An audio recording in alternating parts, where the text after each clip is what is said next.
Salut, bienvenue à cette capsule vers le corbeau, donc vers Bakasana. Donc, c'est souvent la première posture d'équilibre que j'enseigne parce que c'est une des plus accessibles.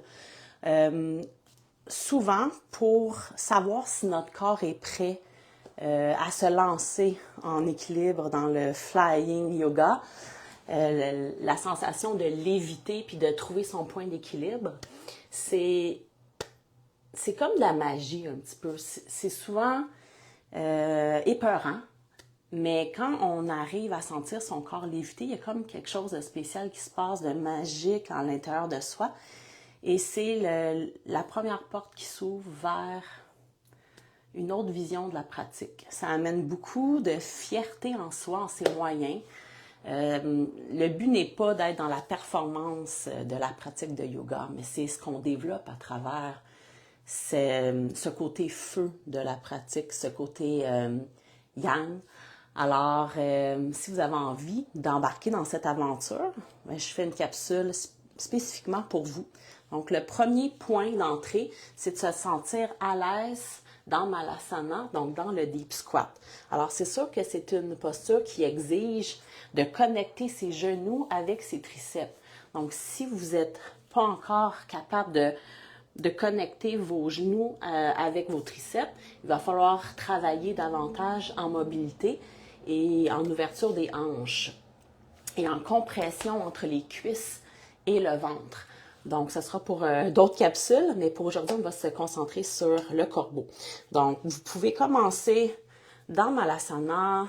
On essaie de connecter ses genoux avec ses triceps, de rester en mouvement.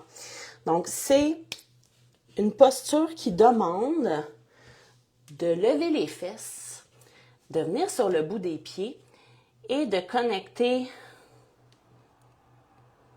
les triceps et les genoux. Mais en même temps, ce qu'on doit faire, c'est avancer le corps comme si on voulait plonger. Et plus j'avance, plus je plie les coudes.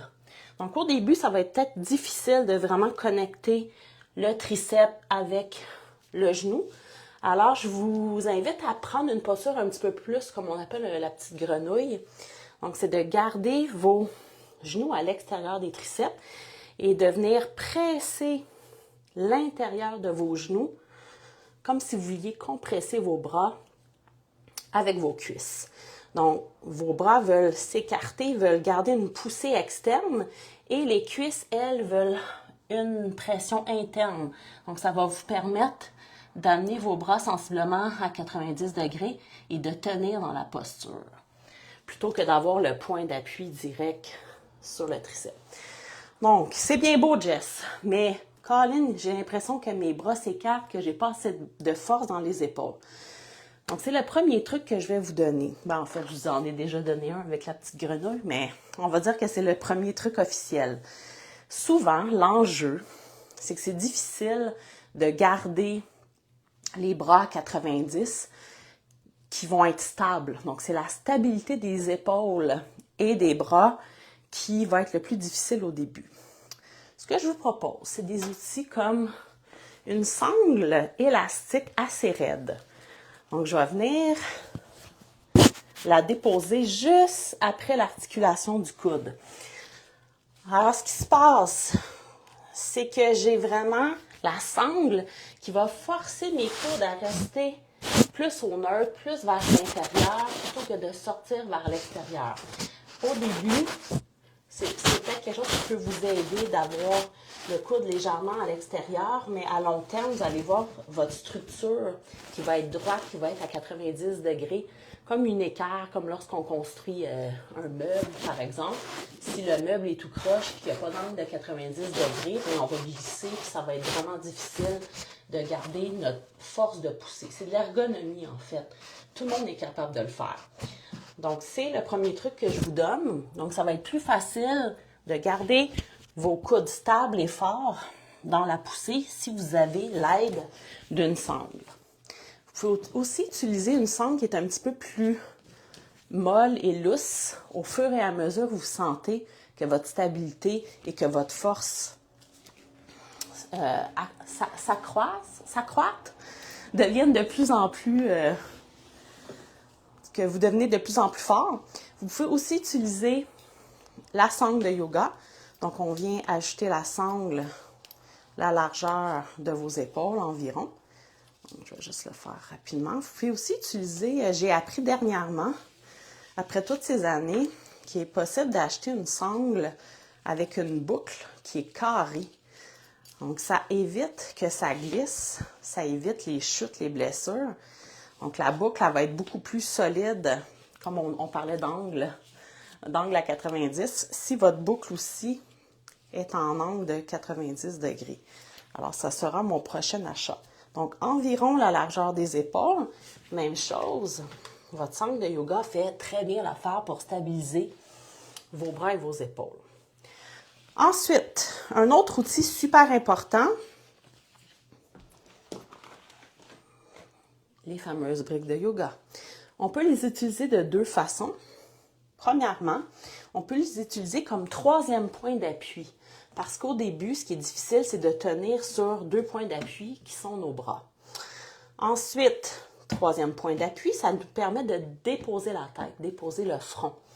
Alors, il faut faire environ un triangle, comme quand on fait le trépied avec entre nos mains et les blocs.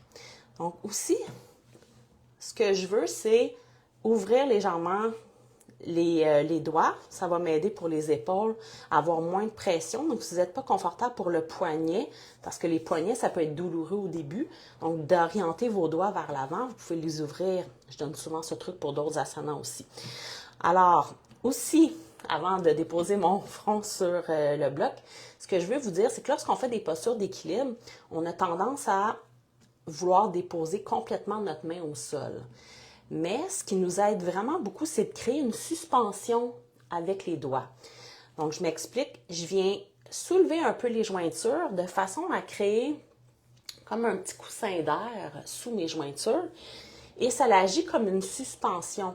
Donc, ça me permet de pousser dans la paume et de presser avec le coussinet des doigts pour m'ajuster et tenir mon équilibre versus que si toute la surface est plane. C'est un truc que vous pouvez aussi essayer pour voir votre confort. Ensuite, même chose, je viens commencer avec la petite grenouille, je squeeze mes genoux vers mes triceps, je viens lever les fesses sur le bout des orteils et ça me permet encore une fois, on parlait de suspension des doigts, mais c'est la suspension de mes pieds, ce sont mes orteils et je viens plonger vers l'avant pour déposer mon front sur les blocs et j'amène talon-fesses. Voilà. On peut aussi utiliser la couronne de la tête pressée sur un mur si on préfère. Donc, certaines personnes aiment mieux déposer le front, d'autres aiment utiliser le mur. Super important, je dois allonger mon corps. Vous voyez comment je plonge vers l'avant? Donc, je plonge vers l'avant. Souvent, ce qu'on voit, c'est...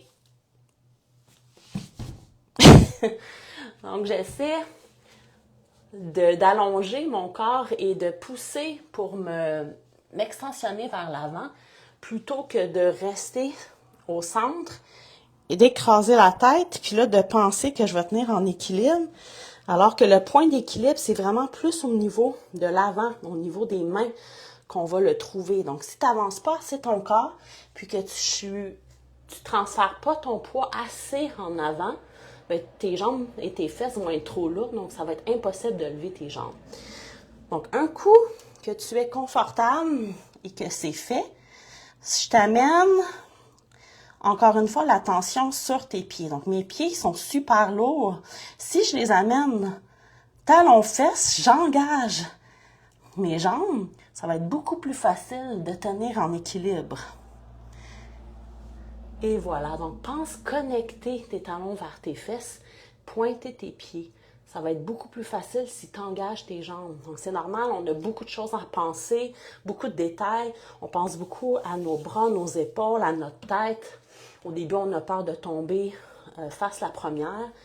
Alors notre attention va sur ces détails, mais on doit, des fois c'est le petit détail, talons-fesses, engagement, pointe les pieds, tout en avançant davantage son corps, plutôt que de s'affaiser vers le sol, qui va faire toute la différence. Un autre petit détail qu'on peut essayer, donc il y en a qui sont vraiment forts au niveau des épaules et des bras. Ils ont des bons bras, mais c'est vraiment de trouver son point d'équilibre et d'amener talon-fesse, ce qui est plus difficile. Alors, ce qu'on peut faire, c'est utiliser les blocs, mais pour les pieds. Donc, je viens amener le bout de mes pieds sur les blocs et je viens sur le bout des doigts. Je fais la petite grenouille encore une fois. Dépose tes mains au sol, on fait la petite suspension. Ça prend une bonne mobilité, c'est sûr, pour cette version. Et là, je viens connecter, squeeze tes genoux sur tes triceps et allonge-toi tout en emmenant tes coudes sensiblement à 90. Et là, on voit que talons-fesses, on peut s'amuser, déposer les pieds. En même temps, ça travaille la force du haut du corps. Et je dépose. Alors, j'espère que tous ces petits trucs vont t'avoir aidé. Je réalise que j'ai d'autres trucs à donner pour quand cette étape-là va être maîtrisée. Ensuite, on pourra travailler le Bakasana vers d'autres postures d'équilibre. Alors, je donnerai d'autres trucs avec les sangles qu'on peut faire. Et j'en parlerai aussi une prochaine capsule lorsqu'on parlera de Sirsasana, la posture sur la tête, le trépied. Donc, je vous donnerai d'autres trucs aussi que vous allez pouvoir faire un lien entre le corbeau et la posture sur la tête. Il y a même la transition qui existe. Alors, pour ceux et celles que ça interpelle, ça sera pour une prochaine capsule. Je vous souhaite bonne pratique. Faites des essais. Faites-en souvent, mais pas longtemps. Parce que souvent, on se dit « Ah, je vais passer 1 heure sur mon corbeau », puis là, on vient qu'on a mal partout, on se décourage. Donc, le mental est super important lorsqu'on arrive dans des asanas qui sont un petit peu plus challengeants. Donc, je vous propose de faire 3 répétitions, 4 répétitions, 5, pas plus, et passer à autre chose et revenez-y plus souvent. Donnez-vous une chance, le corps se code, le corps est intelligent, mais le mental est vraiment important. Donc, gardez votre énergie haute, gardez votre confiance en vous haute. Faites-en plus souvent des petites répétitions. Puis, écrivez-moi en commentaire comment ça va pour vous. Si vous avez des suggestions, des questions, je suis toujours là. Donc, à bientôt. Bye bye!